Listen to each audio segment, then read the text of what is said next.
And welcome back to our official YouTube channel Edushala, जहां हम discuss कर रहे हैं लास्ट 14-15 ईयर्स के सब्जेक्ट वाइज मैथ्स के क्वेश्चन और उनके सॉल्यूशन सीरीज़ को, जो कि यूपीटीयू, यूपीसी और एकेटीयू के प्रीवियस ईयर इंट्रेंस एग्जाम में आ चुके हैं। सेट रिलेशन और फंक्शन के क्वेश्चन पर ये हमारा तीसरा वीडियो है। तो चलिए स्टार्ट करते हैं अपने पहले क्वेश्चन से। The number of reflexive relations of a set with 4 element is equal to, यानी किसी सेट में 4 एलिमेंट दे रखा है, आपसे पूछ रहा है कि कितने नंबर ऑफ रिफ्लेक्सिव रिलेशंस होंगे। ठीक है, तो इसका एक सिंपल सा फार्मूला है जो कि यूज़ कर सकते हैं हम लोग, 2 की power n² minus n।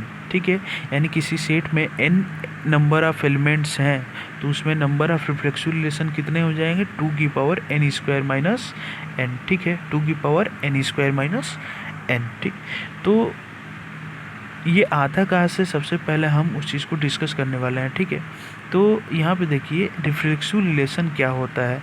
A relation R on a set A is said to be reflexive if every element of set A is related to itself. ठीक है, तो किसी भी रिलेशन को हम रिफ्लेक्सिव रिलेशन कब बोलेंगे, जब उस सेट के सारे एलिमेंट यानी every element of set A is related to itself, यानी उस सेट के हर एक एलिमेंट वो खुद से अगर रिलेटेड होगा तो उसको हम क्या बोलेंगे, रिफ्लेक्सिव रिलेशन बोलेंगे। ठीक है, तो यहाँ पे मान लीजिए हमारे पास एक सेट ए है जिसमें एलिमेंट क्या है आपके पास 1 2 3 है, तो उसका कार्टेशियन प्रोडक्ट क्या हो जाएगा, यानी ऑल पॉसिबल ऑर्डर्ड पेयर्स क्या हो सकते हैं from A, set A to set A. ठीक है, यानी ए से ए तक में ऑल पॉसिबल ऑर्डर्ड पेयर्स क्या हो सकते हैं। ठीक, तो यहाँ पे मान लीजिए हमारे पास क्या है, इधर हमने लिख लिया 1 2 3 और इधर भी हम वर्टिकल साइड में लिख लेते हैं 1 2 और 3। तो क्या क्या ऑर्डर पेयर हो सकते हैं, 1 का 1 के साथ, 1 का 2 के साथ और 1 का 3 के साथ। उसी तरह अगर देखें तो यहाँ से क्या हो जाएगा, 2 का 1 के साथ, 2 का 2 के साथ, 2 का 3 के साथ, फिर 3 का 1 के साथ, 3 के 2 के साथ और 3 का 3 के साथ। अगर एक सेट ए में अगर n नंबर ऑफ एलिमेंट होते हैं तो फिर क्या होता है, यहाँ पे वैसे n तरीके होते हैं, यानी n टाइम्स इधर जाते हैं और उसी तरह n टाइम्स हम नीचे की तरफ जाते हैं। ठीक है, अब यहाँ पे देखिए, यहाँ टोटल ऑर्डर्ड पेयर कितने बन चुके हैं, यहाँ पे 1 2 3 4 5 6 7 8 9, तो टोटल हमारे पास 9 ऑर्डर्ड पेयर्स हैं। अगर n नंबर ऑफ एलिमेंट होते हैं इस सेट में तो हमारे पास n इंटू n यानी n² ऑर्डर्ड पेयर होते हैं। जैसे इसमें कितने नंबर ऑफ एलिमेंट्स हैं, यहाँ पे 3 एलिमेंट्स हैं, तो यहाँ पे आप काउंट कर सकते हैं कि टोटल ऑर्डर पेयर कितना है, 3 इंटू 3 कर सकते हैं। ठीक है, यानी कितना हो जाएगा, यहाँ पे 9 हो जाएगा। ठीक है, उसी तरह अगर n नंबर ऑफ एलिमेंट होते हैं तो वहाँ पे क्या हो जाता है, n इंटू n, यानी टोटल हमारे पास n² ऑर्डर पेयर आ जाते हैं। ठीक है, अब देखिए कि रिफ्लेक्सिव रिलेशन हम कब बोलेंगे किसी रिलेशन को। मान लीजिए हमारे पास R एक रिलेशन है जो कि दिया हुआ है, उसमें ऑर्डर्ड पेयर 1 1 1 2 3 2 2 2 और 3 3 है, तो क्या हम इस रिलेशन को रिफ्लेक्सिव रिलेशन बोलेंगे। तो रिफ्लेक्सिव रिलेशन का कंडीशन क्या है कि अगर किसी सेट ए में जितने भी एलिमेंट हैं उनका खुद के साथ अगर ऑर्डर्ड पेयर है तो उनको हम रिफ्लेक्सिव रिलेशन बोलेंगे। तो यहाँ पे देख लीजिए, ए हमारे पास सेट है जिसमें 1 2 3 एलिमेंट है, तो 1 का 1 के साथ, 2 का 2 के साथ और 3 के साथ ऑर्डर्ड पेयर होना चाहिए। अगर ऐसा है तो वो रिलेशन हम क्या बोलेंगे, रिफ्लेक्सिव रिलेशन बोलेंगे। तो यहाँ पे देख सकते हैं कि 1 1 भी है, यहाँ पे देखिए 2 2 भी है और यहाँ पे 3 3 है। इसके अलावा कोई भी ऑर्डर्ड पेयर होगा तो हो भी सकता है और नहीं भी हो सकता है, उससे कोई मैटर नहीं करता है। ठीक है, लेकिन हर एक एलिमेंट का उनका खुद के साथ ऑर्डर्ड पेयर होना चाहिए। तो यहाँ पे हम इस रिलेशन को बोल सकते हैं कि ये रिलेशन क्या होगा, रिफ्लेक्सिव रिलेशन होगा। उसी तरह अगर यहाँ पर देखा जाए तो क्या है, यहाँ पे 1 1 2 2 और 3 3 है। ठीक है, तो इस रिलेशन को भी हम क्या बोल सकते हैं, रिफ्लेक्सिव रिलेशन बोल सकते हैं। ठीक है, उसके अलावा अगर कोई ऑर्डर पेयर हुआ है या नहीं भी है तो कोई दिक्कत नहीं है, उस रिलेशन को हम क्या बोलेंगे, रिफ्लेक्सिव रिलेशन बोलेंगे। ठीक है, लेकिन एक कंडीशन है कि जितने भी एलिमेंट है उनके खुद के साथ ऑर्डर पेयर होना चाहिए, ठीक है। तो यहाँ पे अगर यहाँ पे देखा जाए तो यहाँ पे क्या है, मेन डायगोनल एलिमेंट में 1 1 2 2 और 3 3 है, ये तो होना ही चाहिए। अगर n नंबर ऑफ एलिमेंट होते हैं तो उसी तरह क्या होता है, यहाँ पे मेन डायगोनल में n number of ordered pair होते हैं जिनका खुद के साथ ऑर्डर्ड पेयर होता है, ठीक है। तो यहाँ पे देख लीजिए कि टोटल ऑर्डर पेयर कितने हैं, टोटल ऑर्डर पेयर कितने हो जाएंगे, अगर n एलिमेंट है तो n into N N square हो जाएगा। अगर नॉन डायगोनल एलिमेंट की बात करें तो नॉन डायगोनल एलिमेंट कितना हो जाएगा, हमारा मेन डायगोनल एलिमेंट में कितने एलिमेंट है, 3 है। अगर n होता तो कितने एलिमेंट हो जाते हैं, यहाँ पे मेन डायगोनल एलिमेंट क्या है हमारा ये, ठीक है। मेन डायगोनल एलिमेंट क्या है हमारा ये, ठीक। तो यहाँ पे मेन डायगोनल एलिमेंट कितने एलिमेंट है, n है। अगर मैं बोलूँ कि नॉन डायगोनल ऑर्डर्ड पेयर कितने होंगे, तो ये हमारे जो टोटल इस इधर की तरफ है जितने इस साइड में और इस साइड में, ठीक है, ये सब क्या है हमारे नॉन डायगोनल एलिमेंट है। तो टोटल जो हमारा ऑर्डर्ड पेयर बन रहा है वो कितना है, n स्क्वायर है। और मेन डायगोनल में टोटल एलिमेंट ऑर्डर्ड पेयर कितने हैं, n है। तो नॉन डायगोनल में ऑर्डर्ड पेयर कितने हो जाएंगे, n स्क्वायर माइनस n हो जाएंगे, ठीक है। तो नंबर ऑफ रिफ्लेक्सिव रिलेशन कितना हो जाएगा। अब नॉन ऑर्डर पेयर में जो नॉन मेन डायगोनल के अलावा जो ऑर्डर पेयर हैं वो हो भी सकते हैं और नहीं भी हो सकते हैं, ठीक है। तो उस चीज़ को हमें चूज़ करने का कितने तरीके हैं हमारे पास, 2 की power n square minus n, ये चीज़ें आती हैं बाइनोमियल थ्योरम से जो कि डिस्कस किया जाएगा, ठीक है, ठीक है। तो यहाँ पे देखिए जो मेन डायगोनल के जो ऑर्डर्ड पेयर हैं उनको चूज़ करने का तरीका हमारे पास कितने हैं, केवल एक ही तरीका है, क्योंकि वो तो होने ही चाहिए किसी भी रिलेशन को रिफ्लेक्सिव होने के लिए, ठीक है। तो ये हमारा फार्मूला आ जाता है 2 की power n square minus n, ठीक है। तो अगर किसी सेट में n नंबर ऑफ एलिमेंट हैं तो नंबर ऑफ रिफ्लेक्सिव रिलेशन कितने हो जाएंगे, 2 की power n square minus n। यहाँ क्वेश्चन में क्या दे रखा है कि हमारे पास कितने नंबर ऑफ एलिमेंट है एक सेट में, 4 एलिमेंट है। यहाँ पे कितने एलिमेंट है, 4 एलिमेंट है, ठीक। तो हमारे पास क्या हो जाएगा, नंबर ऑफ रिफ्लेक्सिव रिलेशन 2 की power n square minus n, जहाँ n क्या है नंबर ऑफ एलिमेंट है। तो हमारे पास कितना एलिमेंट है, 4, तो 4 का स्क्वायर हो जाएगा माइनस 4 हो जाएगा, ठीक है। तो ये आपका इक्वल्स टू हो जाएगा 2 की पावर 4 का स्क्वायर 16 माइनस 4 कितना हो जाएगा, 12। तो 2 का पावर 12 ये total number of reflexive relation हो जाएगा, ठीक है। तो देख लीजिए ऑप्शन में, ऑप्शन बी हमारा करेक्ट आंसर हो जाएगा, ठीक है, ऑप्शन हो जाएगा, ओके। नेक्स्ट क्वेश्चन देखते हैं। नेक्स्ट क्वेश्चन दे रखा है, if P V is equals to 3/4 P A intersection B intersection C not is equals to 1/3 and P A intersection B intersection C not A not intersection B intersection C not is equals to 1/3, then आपसे पूछ रखा है what is probability of B intersection C, ठीक। तो हम पहले 3 set बना लेते हैं, ठीक। हमारे पास क्या है, एक ए है, दूसरा हमारे पास क्या है बी है, और तीसरा हमारे पास क्या है सी है। क्या क्या दे रखा है, पी बी दे रखा है, यानी पी बी हमारा टोटल क्या हो जाएगा, पी बी हो जाएगा ये हमारा टोटल। तो इस पी बी की वैल्यू कितनी दे रखी है आपको, 3/4 दे रखा है, ठीक है। दूसरा आपसे क्या है कि A intersection B intersection C not, तो ए इंटरसेक्शन बी इंटरसेक्शन, यानी आप यहाँ पे देख लीजिए कि ए इंटरसेक्शन बी क्या है हमारा पोर्शन, ये वाला बीच वाला पोर्शन है। फिर आपसे क्या बोल रखा है, सी नॉट है, सी नॉट मतलब ए इंटरसेक्शन बी होना चाहिए, यानी ए एंड बी तो होना ही चाहिए पर सी नहीं होना चाहिए। तो सी वाला पोर्शन हमारा क्या आ जाता है, सी वाला पोर्शन ये आपका बीच वाला आ जाता है, ये वाला, ठीक। ये वाला जो है वो हमारा सी पोर्शन आ जाता है। इसका मतलब ये जो पोर्शन है आपका, ये बीच वाला जो पोर्शन है ये वाला, ये हमारा क्या हो जाएगा, P A intersection B intersection C not हो जाएगा, ठीक है। दूसरा आपका क्या है, P A intersection B P A not intersection B intersection C not, ठीक है।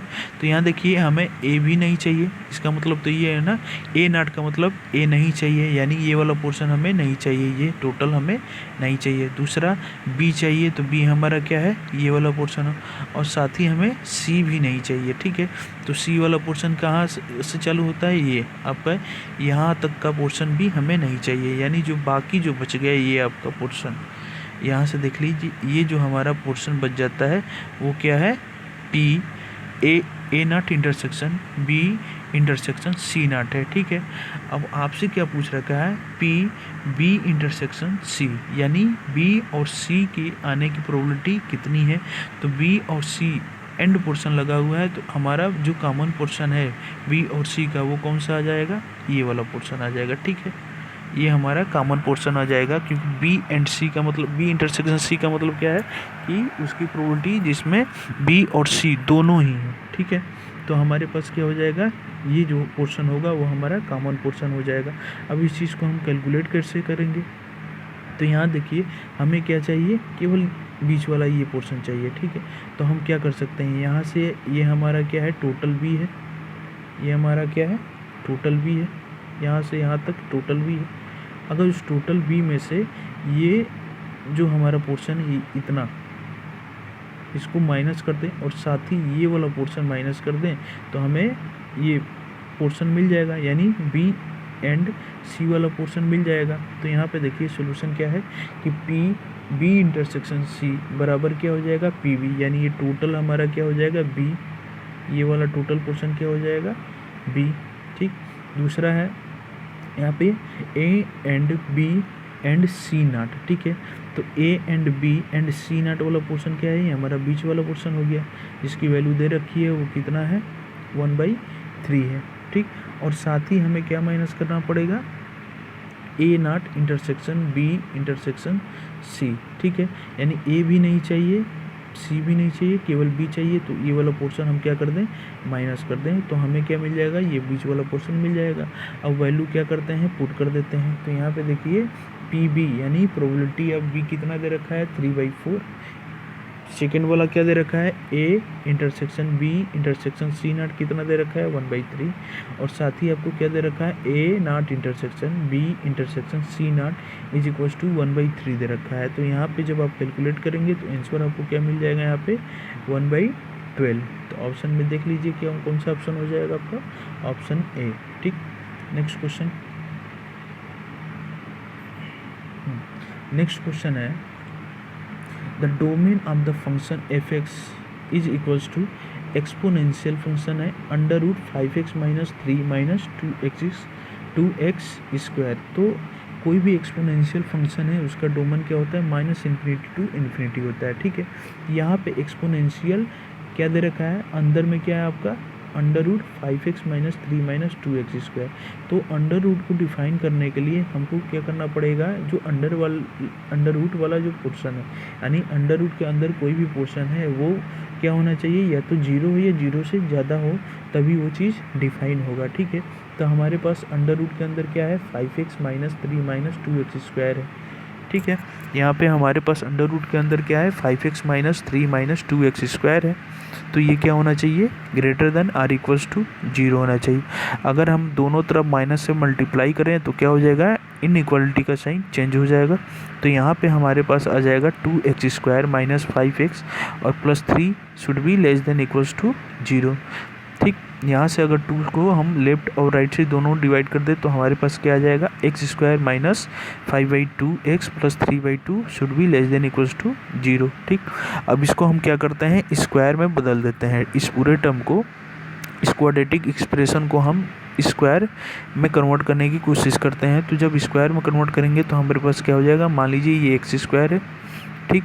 दूसरा हम 5/2 को 2 × 5/4 लिख सकते हैं, और साथ ही हमें क्या लिख सकते हैं यहाँ पे 5/4 का होल स्क्वायर, ठीक। अब यहाँ पे 5/4 हमने ऐड किया है तो हमें क्या करना पड़ेगा, माइनस भी करना पड़ेगा, और 3/2 है ही। तो यहाँ पे देखिए ये a square minus 2ab + b square के टर्म में आ जाएगा, ठीक। तो यहाँ पे हम कर सकते हैं x - 5/4 का होल स्क्वायर, और यहाँ से आप यहाँ पे देखेंगे 3/2 - 5/4 का स्क्वायर करेंगे तो उसकी वैल्यू आ जाएगी आपको 1/16।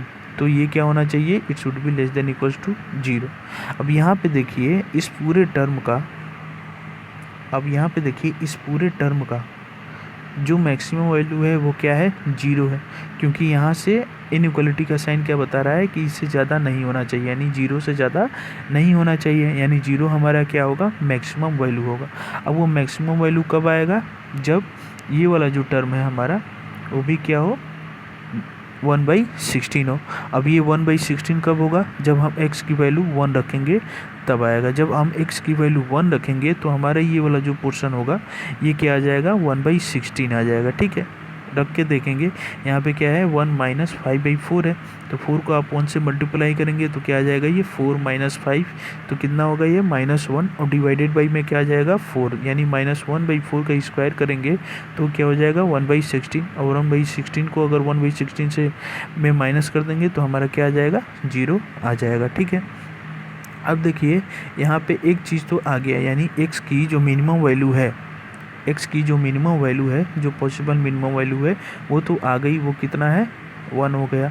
ठीक, अब इसका मैक्सिमम वैल्यू कैसे निकालेंगे, देखिए यहाँ x - 5/4 का होल स्क्वायर है, अगर 1 माइनस क्या है, 1/16 है, इसको राइट में भेजेंगे तो क्या हो जाएगा, यहाँ पे देख लीजिए x - 5/4 less than equals to 1/4। हमने क्या किया है, दोनों तरफ स्क्वायर रूट ले लिया है, तो ये हो जाएगा हमारा x - 5/4 less than equals to 1/4। अब 5/4 अगर इधर राइट साइड में जाएगा तो ये हो जाएगा आपका 5/4 प्लस 1/4 ऐड करेंगे तो ये हमारा आ जाएगा 3/2, यानी x की वैल्यू यहाँ से आपकी आ जाएगी, it should be less than equals to 3/2। तो हमारा मिनिमम वैल्यू कितना है, 1 है, और मैक्सिमम वैल्यू कितना है, 3/2। तो अगर डोमेन की बात करें तो डोमेन क्या हो जाएगा फंक्शन का, वो हो जाएगा आपका 1 to 3/2, और वो ये क्या होंगे, क्लोज इंटरवल में। ठीक है, क्योंकि यहाँ पे इनइक्वालिटी का साइन क्या दे रखा है आपका, लेस देन और इक्वल टू। अगर लेस देन होता तो हमारा ओपन इंटरवल होता, लेकिन ये क्या है, लेस देन और इक्वल टू का साइन है, इसलिए हमारा क्या हो जाएगा यहाँ पे, क्लोज इंटरवल, दोनों ही साइड में आपका क्लोज इंटरवल हो जाएगा। तो डोमेन क्या आ जाएगा, 1 से लेके 3/2 तक। तो ऑप्शन बी हमारा करेक्ट आंसर हो जाएगा। चलिए नेक्स्ट क्वेश्चन देखते हैं।